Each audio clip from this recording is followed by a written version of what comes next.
All right, guys, what's going on, my people? We are back. We are back. What, do you like that? Yeah. Oh, okay. You do have a lot of energy. Do I? Like off the charts energy sometimes. Okay, good. Well, perfect, because then we're talking about the perfect thing today, right? We're going to do this 5-part series. We're talking about some of the biggest challenges, the biggest changes that people want to make, and what is actually holding them back. Some of the things that we have discovered by working with thousands and thousands of clients, actually certifying hundreds and hundreds of coaches, master coaches, and how it's sometimes the most, I don't want to say obvious, but like when you're coaching somebody, you can kind of see it, but it's actually something that's keeping so many people stuck. So today we're going to talk about business. I mean, people reach out to me all the time. A lot of it is like, hey, I need to find more clients. And it could be like the first couple clients. It could be additional clients. They're like, I need to make more money is ultimately what they're saying. And what's funny is like, that's how they communicate it to me is like, I need to make more money.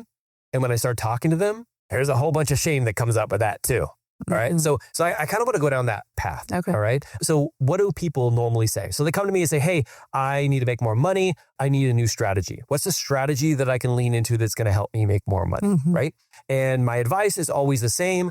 A new strategy is not going to make you more money. If you just implemented the strategy you currently had right now, you could double, triple, or quadruple your income. You're just not doing it. Why are you not doing it? I don't directly tell them that, but like I'm asking some questions about this, right? So on this idea of wanting to make more money, I get into a lot of conversations with like heart-centered coaches, people who their heart's in it, they want to make an impact. And then whenever this whole idea of making money comes up, they'll say to me, I want to make more money. But then when they get into their own brain, it feels like a little bit like they have to sell somebody to something. They're taking their money from them. They're swindling people out of money. And I'm like, if you feel like you asking somebody to pay for a transformation that you're going to give them isn't somehow bad for them, you are going to sell 0 of your things because you're being driven by the belief that you're taking from somebody. Yeah. I just choose not to believe that because I know it's not true. So when I'm having these conversations, I find that it's like, oh my God, I want to make more money, right? But then they're not asking anybody. They're not having conversations. They're not pitching them. Or if they do, it is the most awkward thing ever because they're leaning into, I'm taking from you. And if I take from you, that makes me a bad person. I can't be a bad person. I've got to just give. And it's just this whole idea of servant leadership, which was not actually meant for you to just give everything that you have away. We all have to be able to make money. We have to be able to support our families. But also we want our clients to have some skin in the game. I don't know about you guys, but I've given so many of the most valuable things away and nobody does anything with it. And then I take the same thing and I package it up and I put a $3,000 price tag on it. And before you know it, people are acting on it. They're getting results. They're like, oh my God, this changed my life. And I'm like, what in the world? So here's the thing, like when you are approaching the whole idea of I need to make more money, I need to have more income, we really need to get into what are your thoughts about money? What are your thoughts about asking for it? Does money make you bad? What are your negative money beliefs that you have that are actually preventing you from asking humans if they want your help? Yeah, I know that we have a lesson in our certification about the money limiting beliefs. And when you ask the question, what is money? Or like what blank. Money is blank, the different answers that pop up, a lot of it has to do with money is bad. Yeah. Right. And if you make money, you're a bad person or, so many different thoughts. Yeah. And it's kind of like related to what we were talking about in the last podcast episode about health is that you just take the opinions of other people and the thoughts of other people and then you start to believe them. And that keeps you from making any progress because you're taking people's experiences and their upbringing and then saying, okay, well, because they said this, you don't like actually think that, but it's so ingrained in you that that is your belief now. Yes. And yes. I want to share something that one of my clients has been sharing with me. And it has a lot to do with like what you just talked about. When we ask people, money is blank, type in the chat what money is. There's 2 types of responses we get. There is the real legitimate response where deep down inside, there's like something that's irking them and they just verbalize it. They're like, I never have enough money. Money is scarce. Money is the root of evil. Money doesn't grow on trees. All of these things. But then I think the even worse part is when people respond with like, money is freedom. Money is powerful. Money is amazing. All of these. Explain I'm that. coaching myself in the moment to get myself to say this thing because I don't want to look bad in front of people. But you look at their actions and their actions are not driven by that. That is an actual protection mechanism because here's the thing, and this is what my client was saying, is it makes sense. I really do think this about money consciously. Unconsciously, I don't.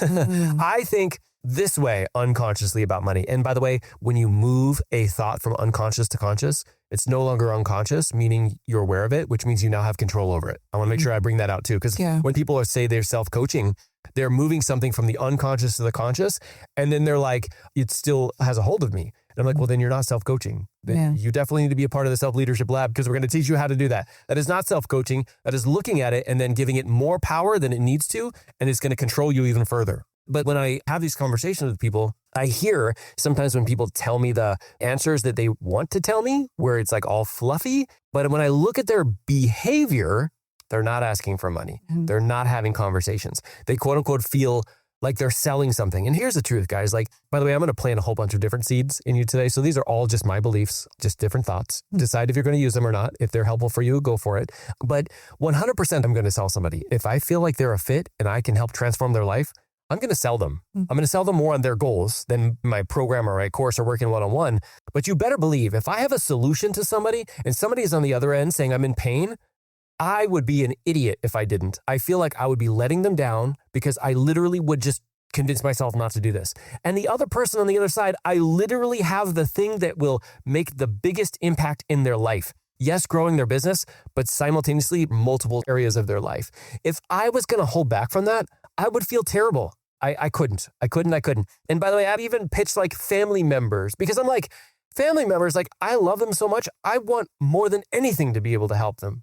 And so it's like, even just thinking about this through the lens of if somebody were to have the money goals that you have, how would they think about what it is that they're doing? How would they think about this person's in front of them? They have a lot of pain. They're struggling. What would they think about this situation?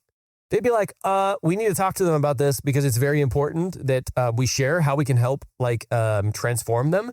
And if they decide not to, that's totally cool. That's their decision. They get to make their own decision, but I will not decide for them. So here's the thing. In today's topic, just like how Wednesday's topic was, when you're listening to a podcast with us right now, you can feel great. But when you're on a call, if you don't feel great, potentially reaching out to somebody to see if they can jump on a call with you, and you have this negative energy around it, that's when it matters. It's being able to do this stuff when you are not surrounded by your coach. By the way, self-coaching is not isolation. Self-coaching is allowing somebody else to see something that maybe you don't see, and then you are equipped with the tools to be able to utilize it in your life when the stuff hits the fan, not when everything's hunky-dory. When the person tells you no, when the person doesn't respond to you, that's the time when you utilize this. And that's really where the power is, when you're able to do this, take ownership of it, and use it in the moment. All right, guys. So I want you to think about, just like the last one, what is a thought or a perspective that you are having that is literally rejecting the opportunity for you to grow your business, for you to find more people, for you to engage with them, and obviously for you to convert them and to get them to take the next step. Where if you leaned into it, you would actually be able to help transform people on another level, which would in turn be able to grow your business. Because like Jim Rohn said, you can have anything that you want if you help enough people get what they want. So yes, there is a part of this equation, 100%. You want to get people whatever they want. You want to be able to help them through that process. But when you do that, it comes back to you so exponential, but you have to be willing to have that conversation, to quote unquote pitch, to quote unquote sell, however, whatever words you use, all right? If you use a word that makes you feel good, please do that because that's what we want to do. We want to find thoughts and words and things that help us to take the actions that we want to take. But know that there is a difference between knowing this and actually implementing it. Of course, if you want some help implementing it, reach out to us. We have the Self-Leadership Lab that we're starting on the 6th. But regardless, lean into being able to guide yourself through it in the moment so you can show up as your best self, not just when things are good, but when things are bad too. All right, guys, you guys have a great weekend. And we will see you on Monday, where we're actually going to hit marriage, kids, relationships, all those 3 things. We're going to hit them all. Appreciate you guys. Have a great weekend, and I'll see you soon. One more thing before you go. You know who you are at your best. You've seen that version of you show up. The problem is getting there in the moments that matter most with your team, your clients, and definitely with your kids. The quiz at modernleadership.us/quiz will show you exactly where that gap lives. 2 minutes. And when you're done, you have the option to book a free 20-minute call with me. No pitch, just clarity.